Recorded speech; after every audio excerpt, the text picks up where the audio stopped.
প্রথমে একটা বোলের মধ্যে নিয়ে নিচ্ছি আটা 1 কাপ। আটার পরিবর্তে ময়দাও নেওয়া যাবে, যেটা হাতের কাছে থাকবে সেটাই নিয়ে নেবেন। আর এখানে সুজি নিয়েছি 4 টেবিল চামচ, দিয়ে দিচ্ছি কাঁচা সুজি। আর দিয়ে দিচ্ছি গুঁড়া দুধ। এখানে আমি 2 টেবিল চামচ গুঁড়া দুধ নিয়েছি।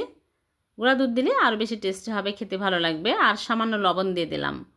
আর এখানে নিয়েছি চিনি 1 টেবিল চামচ। মিষ্টি বেশি পছন্দ করলে 2 টেবিল 3 টেবিল চামচ পর্যন্ত দিতে পারবেন। ভালো করে মিশিয়ে নিচ্ছে। তারপর এখানে নিয়েছি ডিম, একটা ডিম ভেঙে দিচ্ছে। আপনারা চাইলে ডিম আরও বেশি দিতে পারেন। ভালো করে মিশিয়ে নিচ্ছে। তারপরে হালকা কুসুম গরম পানি দিয়ে দিচ্ছি। বেশি গরম পানি নেওয়া যাবে না, একদম হালকা কুসুম হতে হবে। আঙ্গুল চোবানোর মতো হালকা কুসুম হতে হবে।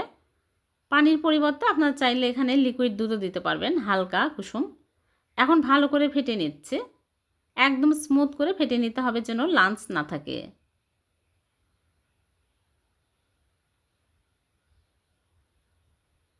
আর এখানে 1 কাপ পানি সবই লেগেছে। এখন ঢেকে রাখবো 10 মিনিট। 10 মিনিট পর আমি আবারও ভালো করে ফেটিয়ে নিচ্ছি।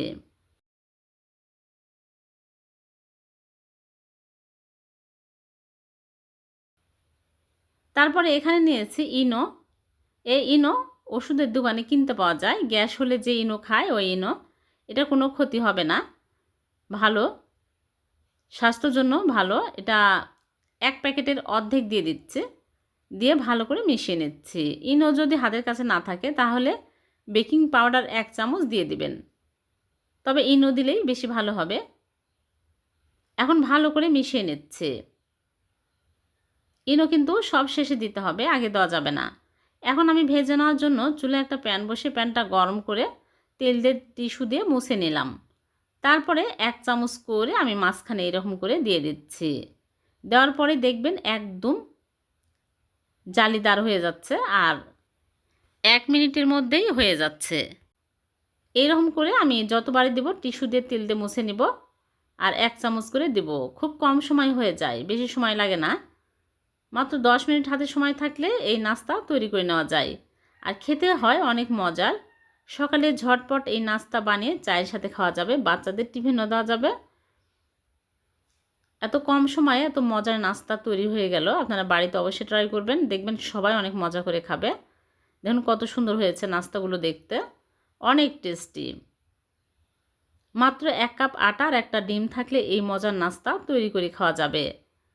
মেহমান আসলে মেহমান বসিয়ে রেখে ঝটপট এই নাস্তা বানিয়ে চায়ের সাথে আপ্যায়ন করা যাবে। খুবই টেস্টি হয়, দেখতে যেমন লোভনীয়, খেতেও অনেক মজার। ভিডিওটি ভালো লাগলে লাইক কমেন্ট শেয়ার করতে ভুলবেন না। আপনাদের একটা লাইক কমেন্ট আমাকে অনুপ্রাণিত করে আর নতুন নতুন ভিডিও তৈরি করার। আবারও দেখা হবে এরকম নতুন কোনো রেসিপিতে। সে পর্যন্ত ভালো থাকবেন। আল্লাহ হাফেজ।